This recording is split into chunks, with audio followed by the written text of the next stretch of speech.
What is up, guys? My name is Lex. We have made it here to Las Vegas, Nevada for the World Series of Poker in 2022. Now, I'm not a big tournament player, so I'm mostly going to be playing cash while I'm here. Last night I flew in from Florida, got here around midnight, came to the Bellagio here, one of my favorite casinos in the country, played a short 5-10 session, ended up getting it all in with pocket kings for over a $2,000 pot versus pocket aces, unfortunately. Ended up losing like $775 last night. Hopefully that is not foreshadowing how this next couple weeks are gonna go, but we are back tonight, ready to play some more poker. Let's get down to the table, let's get to the action, let's go.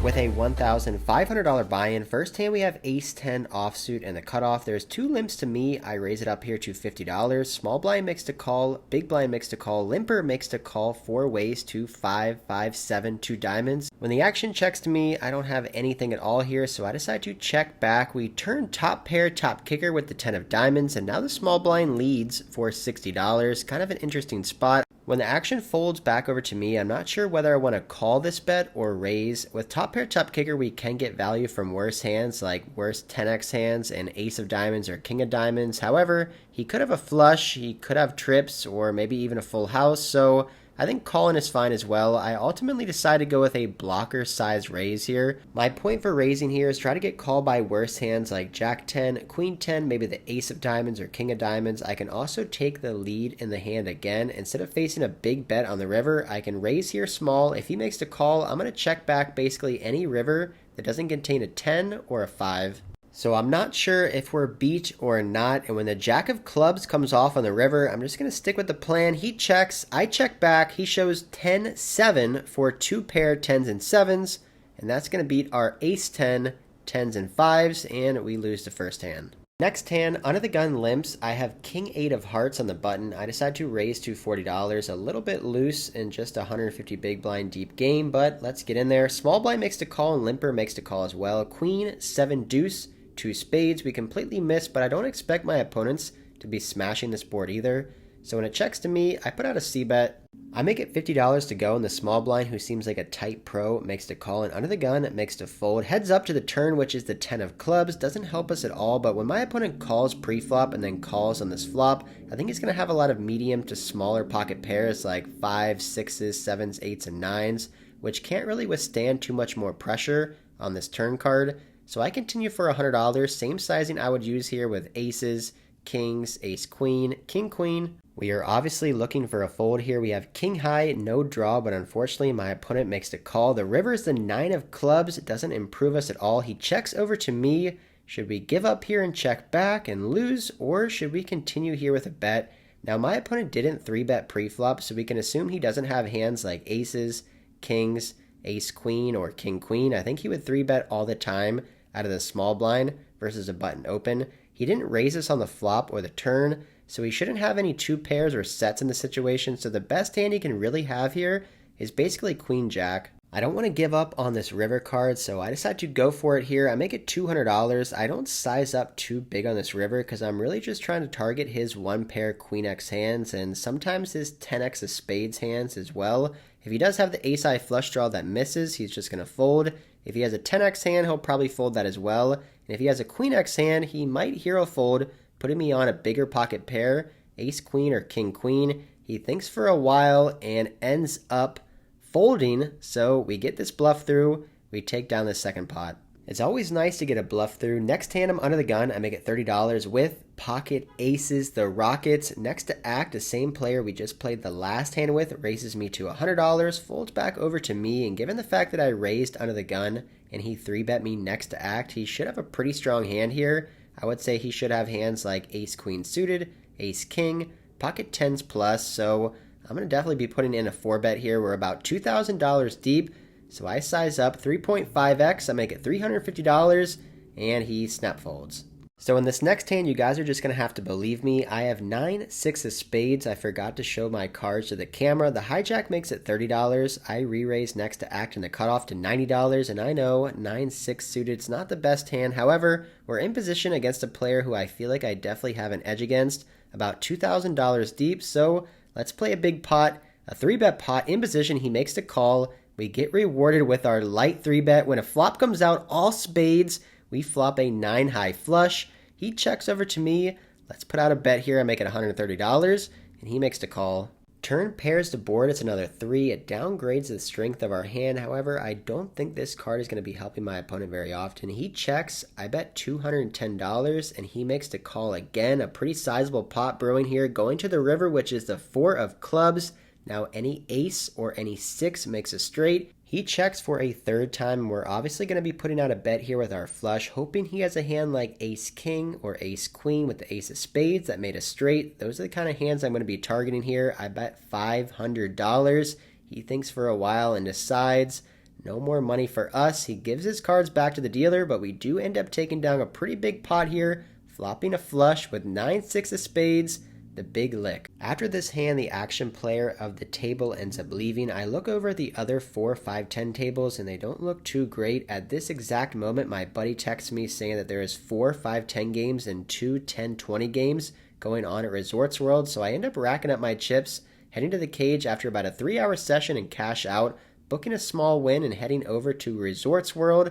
About 45 minutes later, we sit down with a 5-10 game, buying for $3,000. It's now 5-10-20, so this game should be pretty big. A little background about the villain in this next hand. He seems to be steaming. He's lost a couple big hands in a row and seems that he might be trying to get some of his money back and blasting off. So when he raises it up here to $60 in the cutoff, I have king-queen on the button. I elect to call. Given the fact that there's 2 recreational players in the blinds, they end up folding. We go heads up to an ace-high board. My opponent continues for a huge bet of $200. Facing a $200 bet with king-queen on an ace-high board without a spade in it, I think this is just a fold 98% of the time. However, we have nut no pair, and I feel like this player is just trying to steam off and try to get some of his money back by betting big. So I decide to float here, and we turn second pair with the queen of diamonds, and my opponent continues now for $570. So he said he had a big hand on the flop, and now again, it bets almost pot on the turn. What was going through my mind at the time is, I just don't believe this guy. Would he really be betting pot on the flop and then pot again on the turn with a hand like ace-jack or ace-10? He's representing super strong hands like 2 pairs and sets, and I guess he could be having those hands as well, but a lot of the time I feel like he's going to have a straight draw here or a flush draw, and he's just trying to bully me out of the pot. So I get sticky again and make the call. A huge pot brewing here, going to the last card, which is the 7 of hearts. Doesn't change anything at all. The front door flush draw misses and straight draws miss as well. If we had him beat on the turn, we still have him beat here on the river. I'm hoping he checks and gives up with his bluffing hand so we could just check this back and win, but that doesn't happen. He continues now for an all-in size bet. He ships it all in for $1,800. Now, I just do not like this spot. We got ourselves into a pickle here, calling on the flop with king high, turning second pair, and now facing a massive bet here on the river. A lot of the time he's going to have 2 pairs and sets, but he could also be bluffing here. After thinking for a while, I decide to let my hand go. I'm really not happy with the way I played this hand. I think I just punted off about $800 here. The straddle is still on $20 under the gun. There's a raise to $60 in late position. I have king 10 of clubs in the big blind. I elect to put in a 3-bet here. I want to try to take aggression in this hand. I don't want to play out of position with just a call, so I make it $240. Under the gun straddler makes the fold, and my opponent in middle position makes the call. I put him on pocket pairs, maybe some suited broadways or some ace highs. So when the flop comes out, deuce, 3, 7, 2 clubs, flopping the king high flush draw. I think it's a great board for me. We can have all the big overpairs on this board, 10s, jacks, queens, kings, and aces, and I'm going to continue to tell the story that I have a big hand. I make it $300. My opponent ends up making the call, so I put him on some medium-sized pocket pairs, or maybe the ace or queen high flush draw. The turn card is the ace of spades. This does seem like a good card for me to continue to barrel on, and I think I should continue here for somewhat of a blocker sizing of maybe $400. However, my opponent could have called the flop with a hand like ace-4 or ace-5, or maybe ace-jack or ace-queen of clubs, so I decided to check over to him, and he checks back. The river card's a 6. We completely miss. We're stuck here with king high, and I'm not really sure what to do. Should we give up, or should we put out a bluff? When deciding whether I want to try to bluff a good competent player, I have to make sure that my line would make sense. If I'm always bluffing when I have nothing, if my line doesn't make sense, I'm just going to be punting off money. So in this particular situation, if I had a hand like pocket tens, jacks, queens, or kings, I would just be checking this river, looking to check call. If I did have a hand like ace queen or ace king, I would most likely always bet that hand on the turn when I turn top pair. So if I bet here, my line just won't really make too much sense. I feel like he'll get sticky with his medium-sized pocket pairs, so ultimately, I decide to give up and check. He checks back, he shows pocket nines, which is exactly what I thought he had, and he takes down this pot. We then get moved over to one of the main game tables, which is playing very tight. Nobody really getting out of line. We're playing with a $20 straddle. It folds to me. I make it $60 with 9-7 of hearts on the button, and the small blind puts in a 3-bet. He's been pretty quiet so far. He makes it $240. Given the fact that we're pretty deep stack, about $4,000 deep, I make the call here in position. We see an awful board for our hand. It's ace, queen, jack, 2 clubs, but he decides to check over to me. When my opponent doesn't c-bet this board, I feel like he has a hand like pocket 8s, 9s, or 10s, or possibly a hand like jack 10. He doesn't want to c-bet and bloat up the pot, but he does have some showdown value that he's just trying to get to the river on. So I decided to take a stab here with my 9 high, hoping if I put out a bet, he'll fold hands like pocket 8s or 9s. I make it $180. He doesn't fold though. He comes along with a call, so in my mind, I'm just totally giving up here. The turn is the deuce of clubs, brings in the flush. He checks, and I check back. River's the 5 of hearts, and now he checks again. So I know on the flop I said I was just going to bet once and then give up. But once he's checked now twice, I just feel like he never has a strong hand here. He shouldn't have a top pair very often. He should really never have a flush. His most likely holdings are hands like jack 10, queen 10, or maybe pocket 10s. And I feel like all those hands are probably going to fold if I put out a river bet here. 9 high is just never good here, so let's go for it. I make it $420 here on the river, and after thinking for about 10 seconds, my opponent calls. No good for us. I tell him I have nothing. He shows ace 3 for top pair, and he schooled us.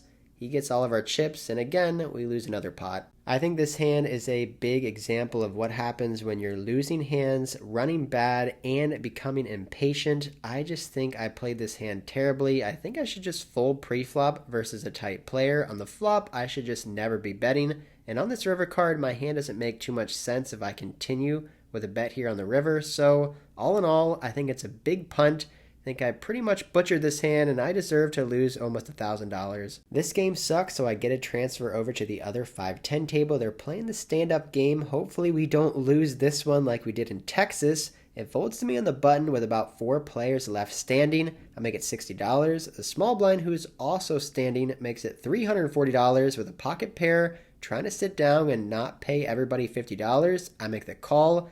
We see a 10 high board. He checks, and I check back. We end up checking this one down and winning against ace king. I will take it. I get to sit down, take down this pot, and an extra $50 after the game. We then play a 5-handed double board PLO bomb pot. I get dealt in a pretty nice hand, ace, 10, queen, queen. On the top board, I flop a set and a gut shot straight draw. On the second board, I flop second pair. It checks to me. I put out a bet. Everybody folds, and we take down this pot, which ends up being our last one here at Resorts World. The game ends up breaking, but we're not done yet. I walk over to the other side of the strip and sit down at a 5-10 table at the Wynn. We buy in for $4,000. It's around 1 a.m. and this table looks pretty good. Probably the best 5-10 game I've played all night. I call a raise in the straddle with 9-6 of diamonds, and we flop good on 7-5 deuce, 2 diamonds, a gut shot, and flush draw. I check. My opponent bets big, $120, and against this big sizing, I elect to just call. The turn pairs the board, one of the worst cards in the deck. We could now be drawing dead, and some of our outs might not be live. He throws out a $300+ bet with about $1,800 left in his stack. I consider maybe raising here, trying to represent trips, but I think he's going to have an overpair a lot of the time. If I make the call and bink my straight or flush, I feel like I can get paid off by this opponent, so I make the call. The river card is the jack of clubs.